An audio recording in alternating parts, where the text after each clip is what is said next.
Halo, selamat datang. Setiap perjalanan karir sebagai pegawai negeri sipil atau PNS pasti ada titik akhirnya. Tapi pertanyaannya, udah pada tahu belum sih aturan mainnya gimana kalau saat itu tiba? Nah, kali ini yuk kita kupas tuntas semua yang perlu kita tahu soal pemberhentian PNS langsung dari sumber resminya, Peraturan BKN Nomor 3 Tahun 2020. Pernah kepikiran nggak sih pertanyaan ini? Baik itu karena masa pensiun yang ditunggu-tunggu, karena pilihan pribadi, atau mungkin karena sebuah kondisi yang nggak terduga, tahu aturannya itu jadi kunci utama. Kenapa? Biar prosesnya mulus dan semua hak kita terpenuhi. Yuk kita pastikan kita semua siap. Oke, ini dia landasan kita. Anggap aja peraturan BKN nomor 3 tahun 2020 ini tuh kayak buku panduan resminya, semacam kitabnya gitu. Tujuannya cuma satu, memastikan setiap proses pemberhentian, apapun alasannya, punya dasar hukum yang jelas, seragam, dan yang paling penting, adil buat semua. Siap ya? Mari kita selami isinya. Oke, jadi kita akan bagi obrolan kita jadi beberapa bagian. Kita mulai dari perpisahan yang sudah direncanakan, kayak pensiun. Terus kita lanjut ke keadaan yang tak terduga. Setelah itu kita bahas skenario kalau ada pelanggaran. Dan yang paling penting, di akhir nanti kita akan bahas tuntas soal hak-hak Anda. Bagian pertama kita sebut aja perpisahan terencana. Nah, ini adalah jenis pemberhentian yang paling umum dan bisa kita siapkan jauh-jauh hari. Contohnya, pensiun karena sudah mencapai batas usia atau karena kita mengundurkan diri atas kemauan sendiri. Oke, angka pertama yang wajib dicatat 58 tahun. Nah, kemungkinan besar angka ini relevan buat sebagian besar dari kita, yaitu para pejabat administrasi atau pejabat fungsional di jenjang ahli pertama, muda, dan juga keterampilan. Selanjutnya, batas usianya naik nih jadi 60 tahun. Angka ini khusus buat mereka yang memegang jabatan pimpinan tinggi, ya katakanlah eselon 1 dan 2, dan juga untuk para pejabat fungsional madya. Dan yang paling puncak, batas usianya adalah 65 tahun.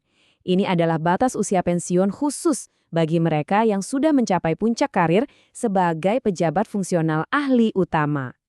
Jadi, ada 3 tingkatan usia pensiun ya, penting banget untuk diingat. Terus gimana kalau mau mengundurkan diri? Menurut pasal 6, prosesnya itu sangat formal. Jadi Anda harus mengajukan surat permohonan secara berjenjang lewat atasan.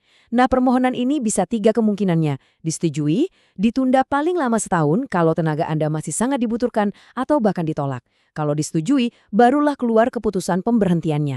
Sekarang kita geser sedikit ke situasi di mana pemberhentian itu terjadi bukan karena keinginan kita. Ini adalah pemberhentian karena keadaan tak terduga, di mana rencana hidup dan karir kita, ya mau tidak mau harus beradaptasi sama situasi yang baru. Jadi peraturan ini mengelompokkan 3 skenario utama.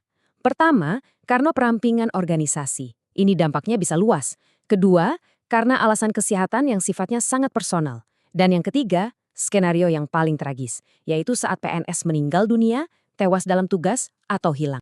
Nah, coba deh perhatikan tabel ini. Disinilah letak perlindungan negara buat PNS kalau ada perampingan. Kalau usia Anda di atas 50 tahun dan masa kerja udah 10 tahun lebih, Anda langsung dapat hak pensiun.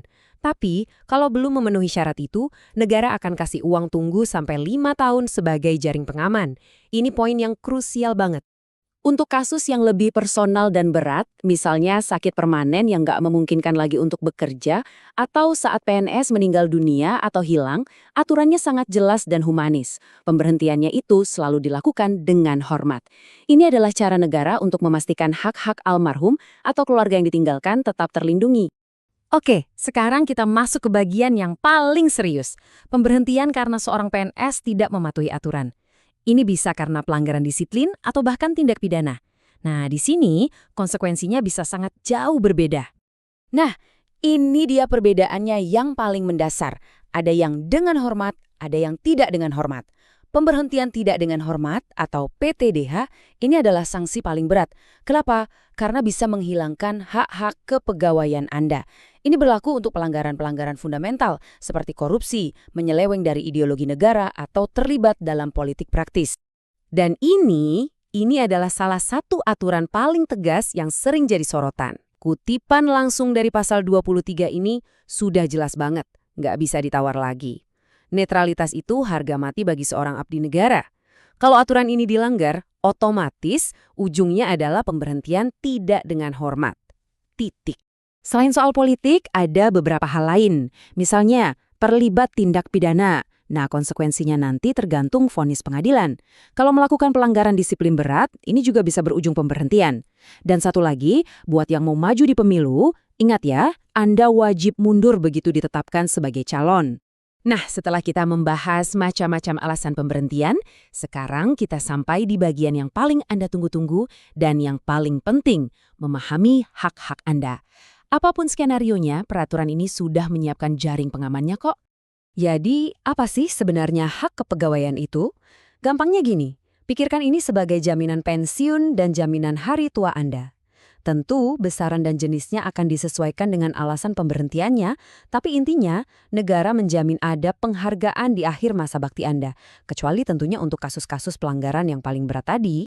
Jadi memahami semua aturan ini tuh bukan buat nakut-nakutin, sama sekali bukan. Justru sebaliknya, ini untuk memberdayakan kita. Dengan tahu hak dan kewajiban, kita bisa menjalani pengabdian dengan lebih tenang dan bisa mempersiapkan babak selanjutnya dalam hidup kita dengan jauh lebih baik. Terima kasih banyak sudah menyimak rangkuman ini.